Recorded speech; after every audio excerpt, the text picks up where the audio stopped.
Where does the sound of worship music come from? Of course, as worship musicians, we aim to bring the best of our sound to worship from our hearts. But I'm talking a bit more practically here. The sound meaning the vibe.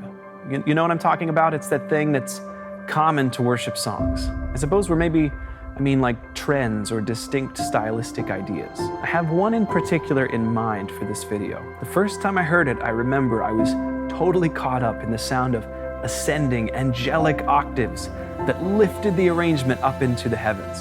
That's right, I'm talking about shimmer. The sound of shimmer is all over worship music, but like many trends in praise and worship, it didn't start here. I want to talk about where worship gets its sound, and maybe a bit about how we tend to overuse things once we get excited about them inside our worship teams. Shimmer is dead. Long live shimmer. To understand how worship musicians got so obsessed with shimmer, we have to go back in time several decades to the earliest days of shimmer ever being a thing. For a lot of musicians, it became recognizable or rose to prominence once U2 started using this effect around 1984. They released a couple of albums that were produced by Brian Eno, and he loved using this effect on those albums. So a lot of people started to connect the dots, figure out how to recreate that effect, and eventually, the rest is history. But Brian Eno and his co-producer David Lanois were doing this effect a bit earlier. I'm gonna link in the description to a few super interesting articles from a guy named Sean Costello. He's the founder of a company called Valhalla DSP, and we are gonna talk a bit more about him in a minute. He's actually a pretty darn important character in this story too. The first link will be to an article of his where he shares what he thinks are two of the earliest examples of the shimmer effect from 1983, including my favorite example from the original Dune soundtrack. Listen, I gave... No, not that one. Arrakis. Dune. That's it. So how did Brian Eno and David Lanois achieve this effect back then? They got this done by washing out a sound, typically a synthesizer, with a bunch of reverb, generating an octave up above that, and then often feeding that octaved sound back into the first reverb. And there were a few specific effect units that they initially used to accomplish this. The AMS DMX 1580, that's a mouthful, was a stereo delay and harmonizer. And this is what was used to push that octave up. So they'd take a big wet delay, they'd run it through the harmonizer in this DMX stereo delay, and then they'd feed that back into the reverb. And so when you have the reverb sound, it sort of softens and causes this blooming character to whatever you're feeding into it. And that's really important because the shimmer effect, what really defines it is the fact that it sort of swells or comes after whatever you play. But it's not just enough to wash out the sound with reverb.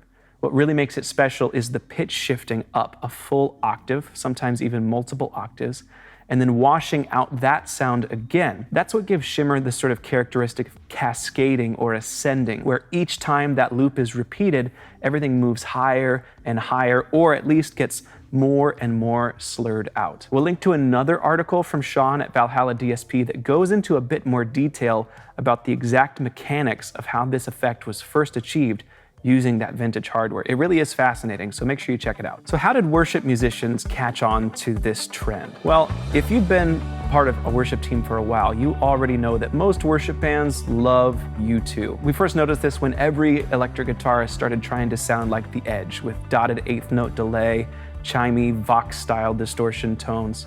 But we can also blame Coldplay for this a little bit, I think, as maybe a slightly more modern example. When it comes down to it, a lot of worship teams have been inspired by the sounds of big pop and arena rock bands. And I think U2 and Coldplay both have used this sort of shimmery effect for, multiple decades now. It's really not surprising in hindsight that, we started off with guitarists sort of copying The Edge, and then we've ended up now with us as keys players also copying the production savvy of Brian Eno that went into those really awesome old U2 albums, and all of the stuff that Coldplay have done with all of their bright and shimmery synths across their discography. Let's talk about 2010.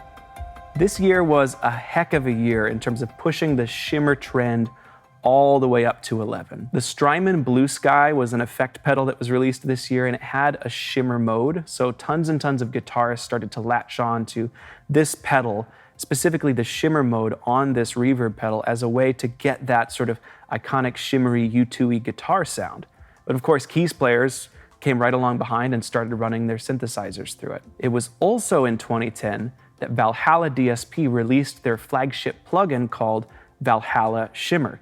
Now remember, Valhalla DSP was founded by Sean Costello, the guy whose articles I mentioned, who is really a student of the history of this effect, where it came from. When this plugin released, it was clear that he had done his homework because it absolutely nailed the sound, and it had tons of modern quality of life features that made it really tweakable. So you could dial in just beautiful, shimmery pads that were perfect in the mix. This plugin made it really, really easy to do, and I think sort of introduced the effect to the modern software keys world. Then a few years later, in 2013, Strymon released their Big Sky reverb pedal, which featured tons of new algorithms and sort of expanded on the Blue Sky and had even more flexibility when it came to voicing the now iconic shimmer reverb effect. And we started to see additional pedal form factors start to emerge around this time too. For a while, it did seem like there was more emphasis on hardware than software.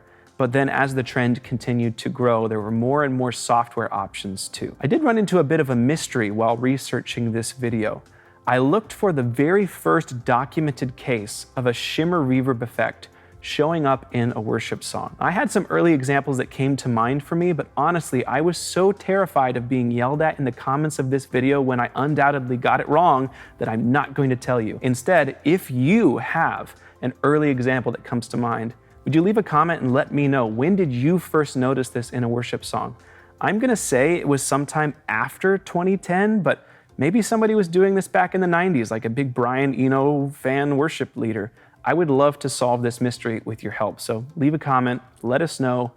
I'd really appreciate it. Once there were more options out there for keys players and guitarists to achieve this effect, it started to show up everywhere. And I'm talking about everywhere in general, like lots of pop music, lots of different genres, but specifically in praise and worship music. It was everywhere, kind of overnight. And as I think about it, this effect it's still kind of everywhere. Like lots of modern productions are using shimmer reverb pretty regularly. It's not uncommon for at least one of the pad sounds in almost any slow worship song to be shimmery. Like if it doesn't sound like it was recorded through a shimmer reverb, it at least sounds like it was informed by the ideas of a shimmer effect. So let's talk a little bit about how we can make the most of this idea, how we can use shimmer well without just being a part of the cliche. Because it's been at least 10 years now that shimmer has been used on lots and lots of worship songs. Does that mean that it's dead and we should avoid it?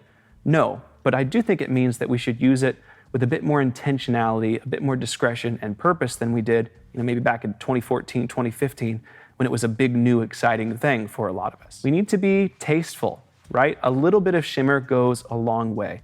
If your pad sounds great with shimmer, but it sounds bad without shimmer, maybe focus on trying to dial in the core pad sound and then add just a touch of shimmer to it, but a tasteful amount. Another thing that really throws people off about using shimmer, and where I think it maybe fails a lot of worship teams, is that the shimmer effect by nature takes a long time to happen, right? You've got multiple cycles of feedback or bloom, and these tails can last 5, 10, or 15 seconds. In fact, the default timing for most of these tails is that long. So if you just turn up the shimmer knob, play your pianos and pads into it, and don't think about how much that's gonna muddy your mix, it's really gonna harm the overall cohesiveness and sound of your band. So I have another question for you about shimmer. Does your church use this effect right now, or have you used it in the past and you purposely decided not to? If you are using shimmer now, how have you found ways to make it successful for your team? If you're not using it, why? Why did you decide to stop using it, or did you just sort of taper down over time as the trend didn't feel as fresh anymore? Now, let's talk about what's better than shimmer. This is where the video is going to get really subjective, folks, so if you want to hate in the comments, that's fine. But I've got a few ideas on how we can sort of take shimmer to a more usable or flexible place. I'm going to give you 2 recommendations for how I think you can get the sort of vibe of shimmer without sacrificing flexibility or playability. The first, and this I see on tons of worship music, is what I like to call baked-in shimmer.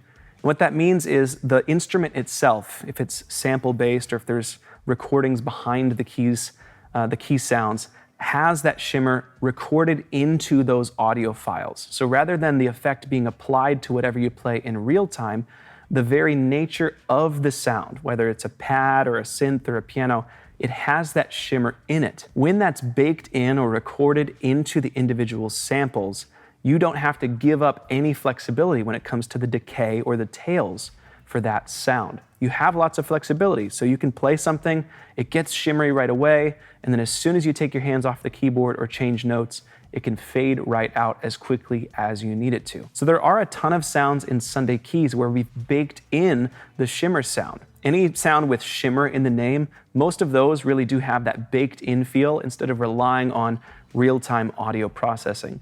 And it's because it's just so much more playable and flexible. It's less likely to muddy up your mix. My second recommendation, and I do this all the time, is just to sort of deconstruct or break down the parts of the shimmer effect. Of course, there is reverb and octave generation. Now, if you're playing an ambient pad or a warm pad, it's probably got some reverb on it anyway. So the only thing you're really missing there to get a shimmery feel is the higher octave generation. Now, you could throw a pitch plug-in on your audio and try and generate that up, but then you run into some of the same problems as I mentioned before. It takes time, it has to fade out, and that can get in the way. So instead, something I often do is just add an octave up MIDI effect to what I'm playing. It's not the exact same feel, it's not going to bloom or crescendo in the same way, but it is going to fill some of the same sonic space. And that's really where I feel shimmer is at its best, when it's not necessarily about this huge crescendoing angelic choir thing, but it's just adding high-end energy. It's adding brightness because of the high frequencies.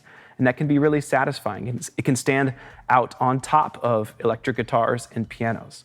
So sometimes you can just rely on a sound that has shimmer baked in to its very character, and you can also always consider just adding high octaves with a MIDI effect or just shifting your hand up. That's a novel idea, and adding some more high-end content at the source. Now, with all of that being said, I don't think shimmer is going anywhere anytime soon. Just this year, Strymon released a brand new version of their Big Sky pedal called the MX. I'm pretty excited to check it out, honestly. I'm probably always going to have a soft spot for this effect. When it's used right, it can be just beautiful. Just make sure that you use it wisely.